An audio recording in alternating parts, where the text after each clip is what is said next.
What's up guys, welcome back to the channel and to another video. Today, we're gonna be installing the MST intake into the G82. Let's get to it.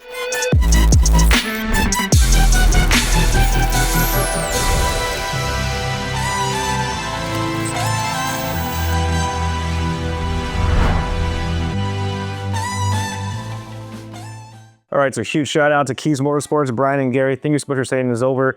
First off the back, I want to just address a few things that how MST took their approach to this intake, right? So first of all, it's aluminum, right? The OEM is plastic. People, are on two different sides of this debate where you should stick with OEM.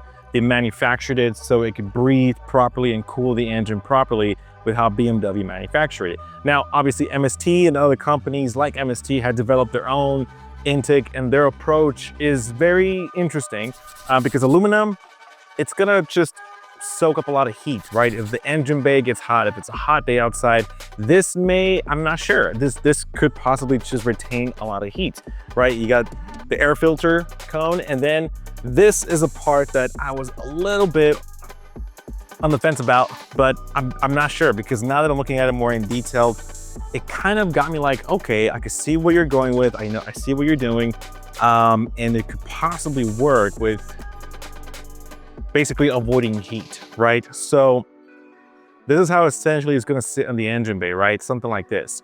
But here's the thing too that I wanna show you is that here on the hood, let me see if I can show you. So on the hood, there's these grooves right here where basically the intake sits, right?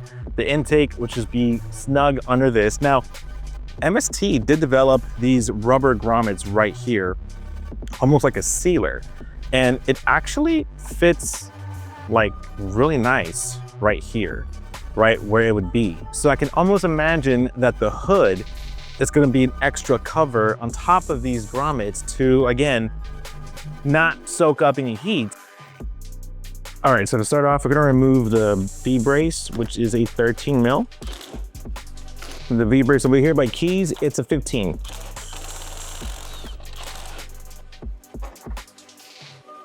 All right, the next thing you're gonna do is remove a clip right here. Hopefully you guys see it. I'm gonna use my phone and you can see a better angle of it. That right there is a sensor. We're just gonna clip it like this and try to remove it. So all you gotta do is press the top and the bottom clip and it comes off just like that. And I'm gonna shove it right underneath. Yep, out of the way. All right, and up next, we're gonna be removing these screws. You're gonna be very, very careful with it. All right, so all you gotta do is just use your pick tool, and the top of it, you can just plug it out. Let me show you right here. Very simple. You just shove it right here and plug it out. Very simple. In the next step, you're gonna undo this hose. That way you could undo it once it's loose. Just take it out. Yep, just like that. And then this can actually just be propped up. Hopefully you guys can see what I'm seeing. So right here, we already undid the hose. Now we're just gonna pop off the box. Yep, just like that. Be gentle. And it should just come right off. Yep, just like that. And to remove this hose, you do need a pick tool. There is a C-clamp right here. And all you gotta do is just unplug it. Make sure you pay attention to these grommets. Sometimes when you pull out the intake, these grommets will stick with it. Just put them back into place because that's where the new intake from MST is going to sit. So this one did pull out, but I pulled it back in, pushed it back in. So yeah, because that shield is gonna stay here. All right, so now we're at the part where we're gonna be building the heat shields, which is not a big deal. All you gotta do is put in these bolts right here that come supplied with it and use a Phillips head to tighten it up. You're gonna get this bolt and this adapter right here, and this part at the bottom is gonna be the one that goes to the grommet. So you're basically gonna put the plate in between the bolt and this adapter, and that's how it grabs it. And that's what you're doing on the heat shield. All right, cool. So now I got the heat shield installed, and it fits snug. The air duct is gonna be pulling in air through here. So now we're gonna put in the short intake. So one thing I will say is that before installing the short ram, you gotta take off the rubber seal, because if not, then you're gonna have leakage. So took it off the old one, putting it on the new one into the tubes. We're gonna do it through here. Now we already got the seat clamps installed, so essentially, yep, they should just fit snug like that. There you go. And you see now that feels way more secure. Okay, and now we're gonna install the other section. So now that we got the seat clamp in, the rubber thing over here, we're gonna go ahead and install it on this piece right here. All right, so we just put in the intake tubing all across. And now over here, we're gonna just might as well put the cone in. So let's go ahead and do that.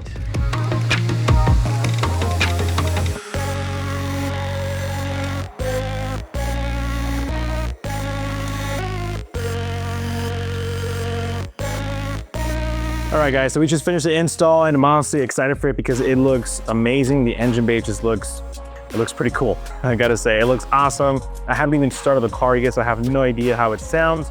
But one of the few things I did want to address, because I am tracking this car, it's not like an official, like fully track spec car.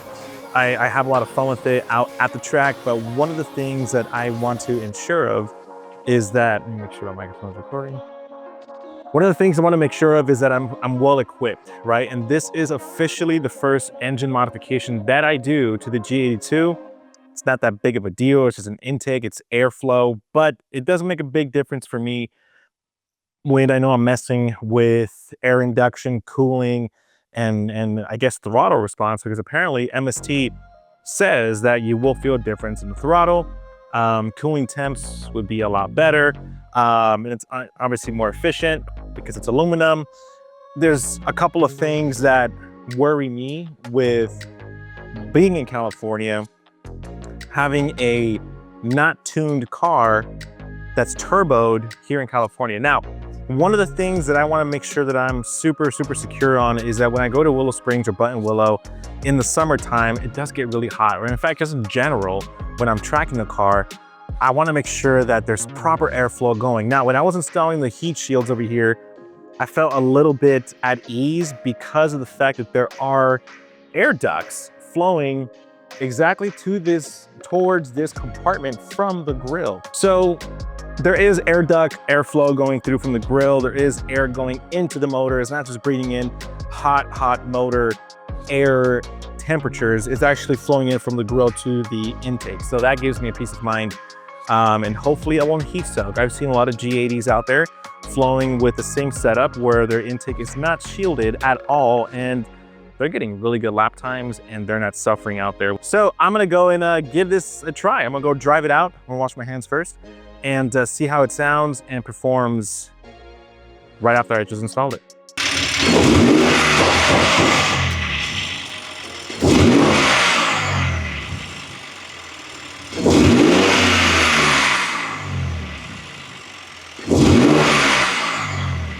All right, guys, that's it for the video. Thank you so much for watching. Again, I am going to give you my final thoughts after I go to the track and give this intake a try out there with the lap times, the throttle, basically the way the car handles out on track. I'm going to give you my response on how that feels. If it doesn't work out for me, I will be honest, and then we'll have to swap this out for the OEM. I am planning on taking it out in August, where there's going to be excruciating temperatures out at the track because it is summer, it's California, so I'll see how this performs. I mean, I'm kind of, again, at ease because there is proper airflow from the air ducts going to the intakes, which will give airflow outside of the engine bay. I thought it was just soaking up whatever was in the engine bay, but no, there's actual air ducts going into the component section of where the intakes rest. So that gives me a lot of peace of mind. Anywho, guys, thank you so much for watching. Subscribe, comment, and I'll catch you in the next video.